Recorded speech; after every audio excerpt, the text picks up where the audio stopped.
Assalamualaikum warahmatullahi wabarakatuh. Semua anak-anak yang sangat saya muliakan dan semoga senantiasa dimuliakan Allah Subhanahu wa taala. Dalam sebuah riwayat diceritakan ketika ada sahabat namanya Abdullah bin Umar.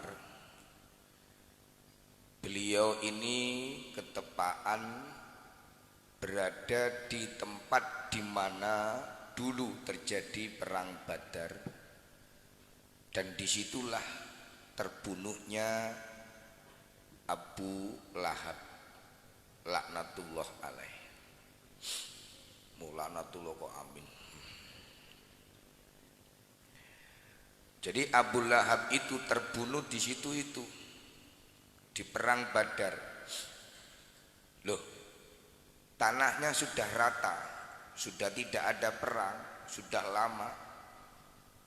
Lah kok Abdullah bin Umar ini melihat dengan mata kepala beliau melihat ada seorang laki-laki yang sudah tua, dirantai, dicambuk, menangis, meraung, sedihnya gak karuan, awake gleceran kabeh penuh dengan luka, minta air minum, ngelak, minum. Kemudian Abdullah bin Umar ini heran, siapa ini? Apa iki Abu Lahab? Apa sekarang dia di alam barzah? Apa saiki dia di alam kubur disiksa Allah semacam itu? Dipukuli malaikat, menangis terus dalam keadaan kehausan. Kemudian Abdullah bin Umar ini, kejadian itu diceritakan kepada baginda Rasulullah Muhammad sallallahu alaihi wasallam. Jawaban Rasulullah, "Naam, betul, disitulah Abu Lahab terbunuh. Dan orang yang kau pandang selalu menangis, bersedih, meraung-raung itu adalah Abu Lahab laknatullah alaih. Orang yang dibenci, orang yang tidak dicintai oleh Allah." Jadi Abu Lahab itu koyok muniku siksane ketika sekarang berada di alam apa? Barzah. Na'udzubillah min dzalik. Syekh Yusuf bin Ismail Nabbani dalam kitabnya Al-Anwarul Muhammadiyah, beliau menceritakan bahwa Abu Lahab yang sekarang kayak begitu itu tadi saya ceritakan di alam barzahnya, dulu ketika hidupnya mendengar keponakannya lahir yakni Kanjeng Nabi Muhammad sallallahu alaihi wasallam. Abu Lahab iku biyen nalikane uripe girang, seneng, bunga yang tidak terkira. Kalau di malam Isnin itu lahirlah Nabiullah Muhammad sallallahu alaihi wasallam. Budaknya yang hitam kelam namanya Suwaibah mengabarkan, Abu Lahab, ponakamu lahir, Muhammad lahir. Ketika Abu Lahab sudah meninggal, akhirnya dalam mimpi dia ditanya, bagaimana keadaanmu wahai Abu Lahab? Kemudian Abu Lahab menjawab, aku mengalami penderitaan dalam neraka. Namun setiap malam Senin aku mendapatkan keringanan, aku bisa menghisap dan meminum air susu, aku bisa menghisap dan meminum air yang keluar dari kedua jariku. Jadi jarine Abu Lahab iki iso ngetokno apa? Susu banyu. Iso mengeluarkan apa? Mengeluarkan apa? Awakmu sudah eling-eling susu enggak. Abu Lahab jarinya bisa mengeluarkan apa? Air untuk diminum di akhirat. Karena apa? Air tangan dari Abu Lahab tadi itu tangan sebagai bukti cintanya kepada Kanjeng. Hei Suwaibah, merdeka kamu, minggat kono wis beda-beda bebas kono, bebas seneng-seneng kono Suwaibah. Tangannya yang dibikin untuk membebaskan Suwaibah tadi itu menandakan kebahagiaannya Nabi Muhammad lahir. Maka dari kedua jarinya tangan tadi itu mengeluarkan apa? Air. barokahe mulyakno lahire Kanjeng Nabi Muhammad sallallahu alaihi wasallam. Gusti Kanjeng Nabi lahire wonten tanggal 12 Isnin bulan Maulid. Ayo semangat sedikit. Allahumma sholli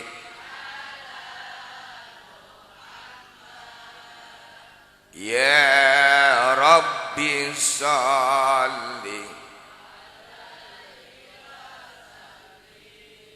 Maka dalam kitab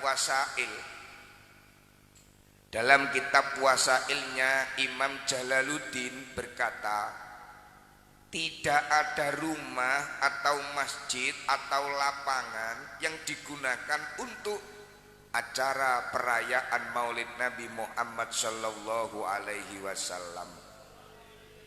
Nek enek omah, nek enek masjid, nek enek lapangan kok dinggoni sholawat peringatan Maulid Nabi. Dikuno diceritakno sejarah Nabi, perjuangane Kanjeng Nabi. Apa kata beliau? Maka tempat itu akan dikelilingi oleh para malaikat. Makanya santri-santri putra, santri-santri putih dibetah-betah no, diseneng-seneng no, dikuat-kuat no, sampai sadar gak sadar menghadiri Maulid Nabi kaya ngene iki pasti kita akan disenangi para dihadiri para malaikat. Makanya jarang acara pengajian mulutan iku geger tukaran. Pengajian akbar tukaran kepu-kepuan gak mungkin. Orkes tukaran maklum sing teko setan. Jadi kalau ada peringatan Maulid Nabi ini, kata Kiai Imam Jalaluddin Asyuti, beliau berkata apa? Wong nek ngadakno Maulid Nabi kaya ngene iki, maka gelem gak gelem, mau tidak mau, kamu semuanya, kita semua ini merasakan kenikmatannya bersama para. Dan Allah akan menurunkan kasih sayangnya di tempat ini, di tempat tersebut, di tempat Maulid. Wa ma kana Allahu mu'adzibahum wa anta fihim. Allah tidak akan menurunkan musibah, kejelekan kalau di situ ada Nabiullah Muhammad sallallahu alaihi. Dan tidak ada seorang muslim yang rumahnya omahmu dinggoni mulutan, kecuali Allah akan mengangkat, menghilangkan kelaparan, paceklik. Ayo omah, masjid, kampung sing dinggoni peringatan Maulid, insya Allah rezekine mili koyok banyu sumur, insya Allah gak ngalami nek daerah laut ngarane iku apa ya? Paceklik iku apa kan iku? Apa? Gak ngalami apa pacek? Tidak akan kena penyakit wabah, tidak akan kebakaran, gak gampang kena atine podo atine gak gampang dreng, gak gampang enek kemali. Itu barokai peringatan Maulid Nabi Muhammad sallallahu alaihi wasallam. Dan ketika dia meninggal dunia, maka akan diberi kemudahan. Besok-besok awake dhewe nek mati, insya Allah dikai Allah husnul barokai merayakan peringatan Maulid. Insya Allah besok nek mati mudah ditakoni malaikat mungkar, man rabbuka, Allahu rabbi, wa man nabiyuka, kat malaikat bedina mulutan ya apal Nabiku Muhammad. Wa ma kita buka ya kitabku Al-Qur'an, kat malaikat takon sing angel kene takat. Jadi sampean besok lancar menjawab pertanyaan siapa? Malaikat mungkar nakir. Makanya janji yo santri-santriku kabeh nek wis boyong utawa durung boyong sering-sering mengadakan sholat, sering-sering ngadakno peringatan Maulid. insya Allah hidupmu akan di zamane Khalifah Abdul Malik bin Marwan hiduplah seorang pemuda yang sangat tampan kaya awakmu ngene iki. Tampan itu relatif, Pak. Jarine kok ganteng, jari kok gak patek ganteng. Jari wong-wong al iku ganteng, rasane jeng ganteng aku timbang al. Lah ngono. Dia menetap di kota Syam, ana pemuda ganteng manggone di kota apa? Dan dia mempunyai kegemaran naik kuda. Biyen yo gak enek Innova, kok saiki yo naik trail. Biyen senengane numpak apa? Biyen numpak trail. Mosok di Ponorogo numpak trail. Kalau ana foto pangeran di Ponorogo numpak Alphard yo gak enek. Suatu saat ketika sang pemuda ini sedang menaiki kuda kesayangannya, tiba-tiba kudanya ini sulit dikendalikan dan akhirnya kuda ini menerjang pintu rumahnya khalifah, menerjang pintu rumahnya presiden kalau sekarang, dan tak terelakkan anaknya khalifah yang sedang berada di situ menjadi korban, akhirnya mati. Anake raja mat, anake presiden mat. Betapa marahnya khalifah mendengar kabar kematian anaknya gara-gara si kurang ajar tadi naik apa. Saat hampir di istana bocah iki kate di apa no? Dieksekusi. Betapa marahnya pemuda ini, betapa susahnya pemuda ini gara-gara dapat mas'ah. Saat hampir sampai di istana kerajaan, di dalam hatinya sang pemuda ini berkata, kati dieksekusi, kati disidang, lah kok pemuda ini berkata dalam hatinya, apabila Allah membereskan aku, apabila Allah menolong aku dalam masalah ini, aku bersumpah akan mengadakan peringatan Maulid Nabi Muhammad sallallahu alaihi wasallam dan membaca sejarah-sejarah beliau kaya awakmu ngene kabeh. Jadi dhek nazar, dhek sumpah nek beres ngadakno mulutan, sholawatan, pengajian. Dan ketika sang pemuda itu sampai di kerajaan, dihadang oleh khalifah. Apa yang menguasai? Apa kamu menguasai? Dan ketika pemuda itu sampai di khalifah, semua yang dibuat tiba-tiba lah kok khalifah ini gak marah, malah tertawang guyu. Kemudian khalifah ini bertanya, apa kamu menguasai ilmu sihir? Mboten nih raja, kula mboten gak ada ilmu sihir khalifah. Sang pemuda jawab, demi Allah wahai Amil Mukminin, saya tidak punya ilmu sihir. Baik kalau begitu kamu saya maafkan, tetapi jawablah dengan jujur.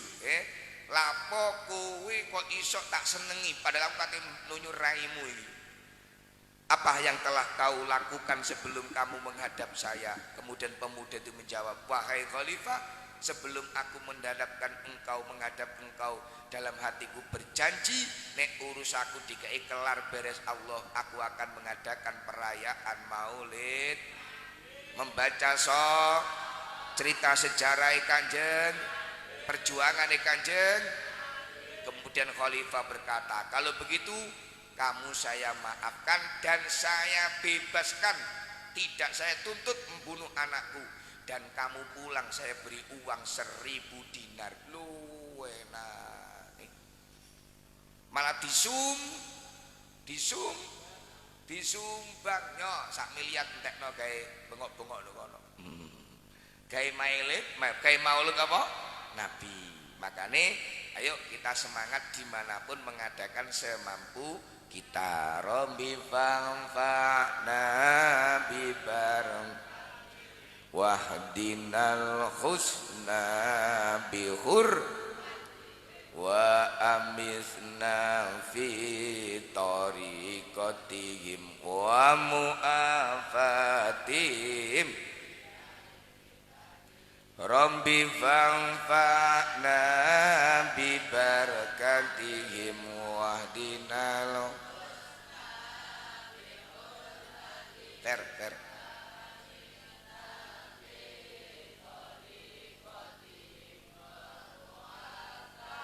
di mejaku budi ini sarana aku asakan wis gone ini Bismillahirrahmanirrahim. Allahumma inna nas'alukal huda wat tuqa wal ghina wal afafa wa na'udzubika minal hammi wal hazani wa na'udzubika minal ajzi wal kasali wa na'udzubika minal jubni wal bukhli wa na'udzubika min ghalabatid dan. Bismillahilladzi la yadurru ma asmihi syai'un fil ardi wala fis sama'i wa huwas samiul alim. Bismillahilladzi la yadurru ma asmihi syai'un fil ardi wala fis sama'i wa huwas samiul alim. Bismillahilladzi la yadurru ma asmihi syai'un fil ardi wala fis sama'i wa huwas samiul alim. Ya Allah, dengan acara kados mekaten semoga menjadikan ridhomu ya Allah, menjadikan senangmu ya Allah, dengan ridhomu, dengan welasmu ya Allah. Muga-muga ahli kuburi santri Falahul Muhibbin, ahli kuburi jamaah sholawat seribu rubana, ahli kuburi wong-wong sing mondokno ndek kene kabeh ya Allah, ahli kubur ingkang nyumbang pondok mriki ya Allah. Muga-muga sak menika dibebasno dari siksa alam barzaknya, diampuni dosanya, diselamatkan dari siksa alam barzahnya ya Allah. Sing mondok, sing mendaya, semuanya yang di sini ya Allah, anak turunku kabeh, jamaah kabeh ya Allah. Muga-muga bisa mewarisi Kanjeng Nabi ya Allah. Sabar, ikhlas, bejo, barokah ya Allah. Muga-muga cita-cita tercapai dengan cita-cita yang cemerlang barokah ya Allah. Muga-muga keparingan sehat walafiat, selalu dapat petunjukmu dan taufikmu ya Allah. Innaka ala kulli syai'in qadir. Sallallahu ala Muhammad, sallallahu ala Muhammad, sallallahu ala Muhammad, sallallahu ala Muhammad, sallallahu ala Muhammad. Walhamdulillahi rabbil alamin. Al-Fatihah.